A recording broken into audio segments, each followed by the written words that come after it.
Hi, I'm Lieutenant Craig Whitty, California Highway Patrol. I've been with the Highway Patrol since 1988.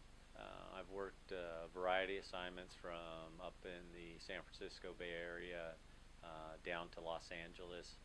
And in 2001, as a sergeant, I transferred into the Fort Tejon area. I've been here ever since.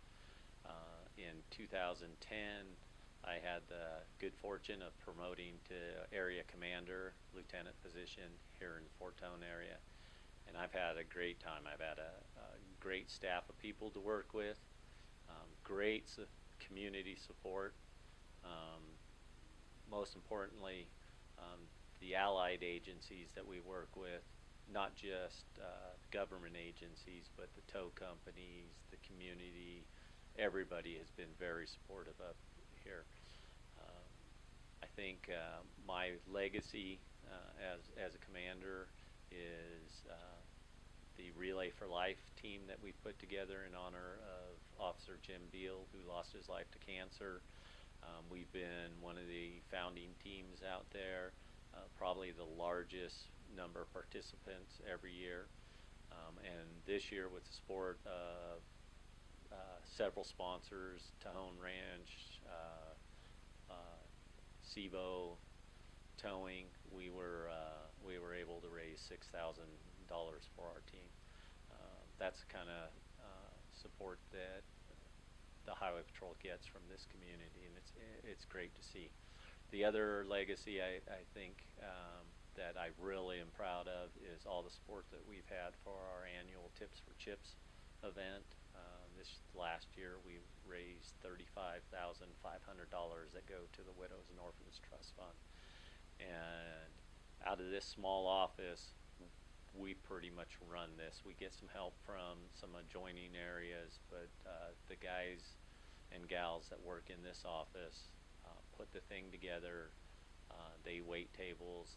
They really bust their backs for that day, and then all the community support that we get to sponsor that event. I've been with the Highway Patrol for going on 28 years, seen a lot of changes. I was telling someone today that what they see today in the cockpit of their car is closer to a fighter jet than it is to the patrol car I started with. The patrol car I started with, we had a microphone that had two switches. Either you talk car to car or you talk to dispatch. And then there was a button to switch to a blue channel. That way, if you were talking to somebody from an adjoining area, you could both go to that blue. And you had to signal with pointing to the blue on your patch so that they would know to go to the blue. Now there's 180 channels programmed in with a capacity of another 300 or 400 channels. We can talk to all different agencies. You can run things right in your car. You've got a computer screen, touch, voice activated, all that. Our lights bar consisted of 3 toggle switches. There was front red, code 3, there was rear ambers, and then full rear deck. And then the other switch was your siren. Either it was intermittent or whale, and that was it. You know, our microphones, our handheld radios, you had to cup your hand to it so you could hear it when you were on stop, and then you would turn your you had a speaker on the front of the car, and you would turn that on while you were on stop so you could hear, because the equipment we had back then just wasn't that good compared to what we have today. The one thing I can say that's been fairly consistent with my career in the Highway Patrol, wherever I've worked, we've had pretty good support of the community. I've been real fortunate everywhere I've worked.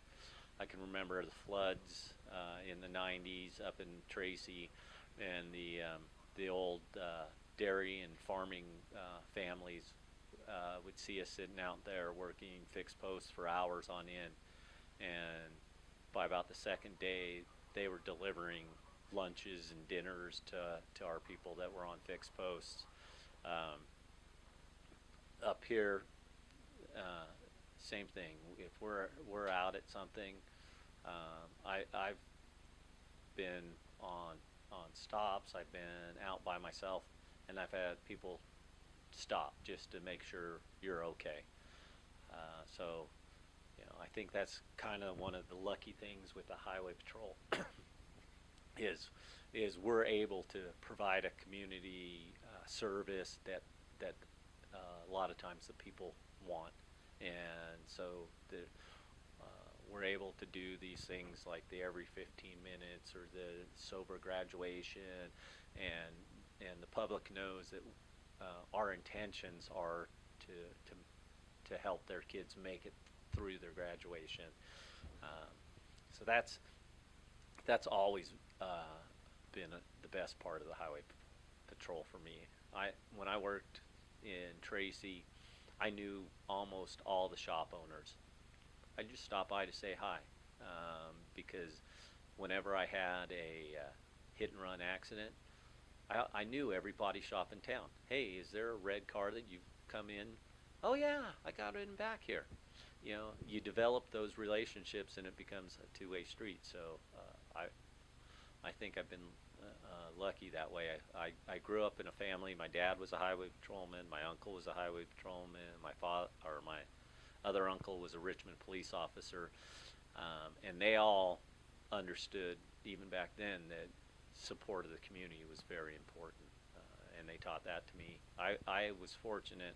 My career and my dad's career overlapped by about 15 years, and I worked in the Hayward office and the Dublin office with him, which was great.